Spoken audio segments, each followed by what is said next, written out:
اپنی زندگی میں صرف اعمال کو کرنے میں دوڑ نہیں لگانی، بلکہ آپ نے اپنے اعمال کے اجر بھی محفوظ کرنے ہیں، ان کی کوالٹی بھی بہتر بنانی ہے۔ اب یہ کیسے ہوگا؟ یہ نیت کے ذریعے ہوگا، کیونکہ رسول اللہ صلی اللہ علیہ وآلہ وسلم نے فرمایا انما الاعمال بالنیات، کہ اعمال کا دار و مدار نیتوں پر ہے۔ اب نیت کیا ہے؟ نیت دل کا ارادہ ہے، ہم کوئی کام کیوں کر رہے ہیں یا کسی کام کو انجام دینے کے پیچھے ہماری موٹیویشن کیا ہے، وجہ کیا ہے جس کی وجہ سے ہم کوئی کام کر رہے ہیں، تو وہ ہماری نیت ہے۔ اب یہ نیت کیا ہونی چاہیے؟ کسی بھی کام کے لیے، کسی بھی عبادت کے لیے، کسی بھی نیکی کے لیے ہماری نیت اللہ کی رضا کا حصول ہونا چاہیے، کہ ہم اللہ کی رضا کے لیے خالصتاً یہ کام، یہ نیکی کر رہے ہیں۔ اگر ہماری نیت اللہ کی رضا کے علاوہ کچھ اور ہوگی تو نو ڈاؤٹ جو ہماری نیت ہوگی ہم وہ لازمی پا لیں گے، لیکن اس میں پھر ہمارے لیے آخرت میں کوئی حصہ نہیں بچے گا، کیونکہ نیت ہی وہ چیز ہے جس کے ذریعے اعمال قبول ہوتے ہیں، نیت ہی وہ چیز ہے جس کے ذریعے اعمال کا وزن ہوتا ہے، اور نیت کے ذریعے ہی جنت میں درجات بنتے ہیں انسان کے۔ تو جس کی نیت دنیا کا حصول ہوگا کہ میں نیکی کروں یا میں پردہ کروں یا نماز پڑھوں تو دنیا میں مجھے شہرت ملے گی، عزت ملے گی لوگوں کے اندر، یا مال و دولت میں حاصل کر لوں گا، تو نو ڈاؤٹ جس کی وہ نیت کرے گا وہ اس کو پا لے گا، لیکن آخرت میں وہ محروم رہ جائے گا۔ اب شیطان کیا ہے کہ شیطان انسان کی رگوں کے اندر خون کی طرح دوڑتا ہے، اور وہ انسان کی نیت کو ہر لمحہ چینج کرنے کی کوشش میں لگا رہتا ہے۔ ایک لمحے میں انسان کی نیت اللہ کی رضا ہوتی ہے، اگلے لمحے اس کی نیت ڈسٹریک ہو جاتی ہے۔ اس لیے آپ نے اپنی زندگی میں نیت کے معاملے میں فوکس رہنا ہے، کانشیس رہنا ہے کہ آپ کی نیت بدلنے نہ پائے۔ ہر عمل سے پہلے سوچنا ہے کہ میں یہ کام کیوں کر رہی ہوں، کیونکہ اگر آپ کی نیت اللہ کے لیے نہیں ہے تو جتنے مرضی بڑے اعمال کر لیں وہ سارے خاک ہو جائیں گے، کیونکہ رسول اللہ صلی اللہ علیہ وسلم کی حدیث ہے جس کے اندر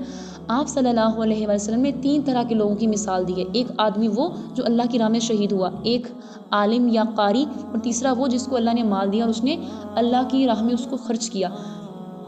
تو قیامت کے دن اللہ تعالیٰ ان 3 طرح کے لوگوں کو لائیں گے۔ اب دیکھیں یہ کتنے بڑے اعمال ہیں، علم سیکھنا، قرآن کا قاری ہونا، اور اللہ کی راہ میں رزق خرچ کرنا، یا پھر جو ہے وہ شہید ہونا، یہ کتنے بڑے اعمال ہیں۔ لیکن جب آخرت میں اللہ ان کو اپنے سامنے بلائے گا اور ان کو ان کی نعمتوں کا اعتراف کروائے گا اور پھر ان سے سوال کرے گا کہ آپ نے یہ کام کیوں کیے، وہ کہیں گے کہ اے اللہ ہم نے تیری رضا کے لیے کیے، لیکن اللہ تعالیٰ کہیں گے کہ آپ نے جھوٹ بولا، آپ نے یہ کام اس لیے کیے کہ آپ کو دنیا میں عزت مل جائے، مرتبہ مل جائے، شہرت مل جائے، تو وہ تو آپ کو دنیا میں دے دیا گیا، اب آخرت میں لہٰذا آپ کا کوئی حصہ نہیں ہے۔ پھر ان تینوں کو جہنم میں ڈال دیا جائے گا، نیت کی خرابی رکھنے والے ان تینوں لوگوں کو جہنم میں ڈال دیا جائے گا۔ تو یہ اتنے بڑے اعمال تھے، اللہ نے نیت کے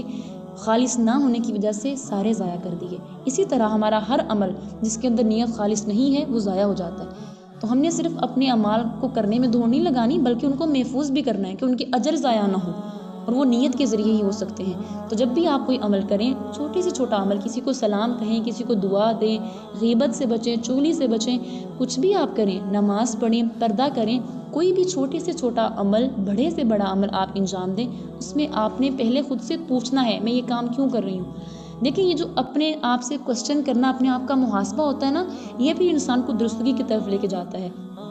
تو آپ جب اپنے آپ کا محاسبہ کریں گی، پوچھیں گی اپنے آپ سے، تو پھر آپ اپنی نیت کو بہتر کرنے والا، اپنی نیت کو صحیح کرنے والا بن پائیں گی۔ لیکن اب جب آپ نے صرف ایک عمل کرنا ہے، محاسبہ بھی نہیں کرنا اور خود سے پوچھنا بھی نہیں ہے، تب شیطان آپ کو دیگر نیتوں کے اندر الجھا کے آپ کا اجر ضائع کر دے گا، کیونکہ بعض اوقات اللہ کی رضا بھی ہمارا مقصد ہوتا ہے اور کچھ سیکنڈری مینز بھی ہوتے ہیں ہمارے۔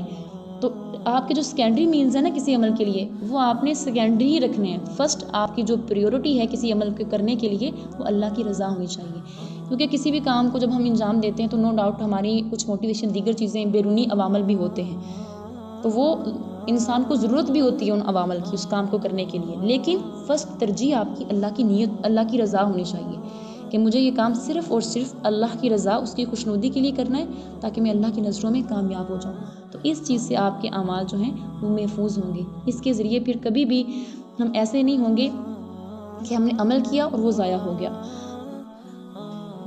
اسی طرح انسان کی زندگی میں جو آسانیاں ہیں، برکتیں ہیں، اس کے اعمال کے اندر استقامت ہے، یہ بھی نیت کے ذریعے ملتی ہے۔ تو آپ نے اپنی نیتوں کو بہتر بنانا ہے، ان کے اندر کے کھوٹ کو دور کرنا ہے اور اللہ سے مدد مانگنی ہے۔ اگر کسی کام کے اندر نیت خراب ہو گئی ہے نا، تو اس کام کو مسلسل کرتے رہنا ہے اور اپنا محاسبہ بھی کرتے رہنا ہے، دعائیں کرتے رہنا ہے۔ انشاءاللہ آہستہ آہستہ آپ کی نیت اس پوائنٹ پر سیٹل ہو جائے گی جس پر اللہ تعالیٰ چاہتے ہیں کہ میرا بندہ اس نیت پر کام کرے۔ وہ نیت کیا ہے کہ ہم اپنے ہر عمل کو اللہ کی رضا اور خوشنودی کے لیے انجام دیں۔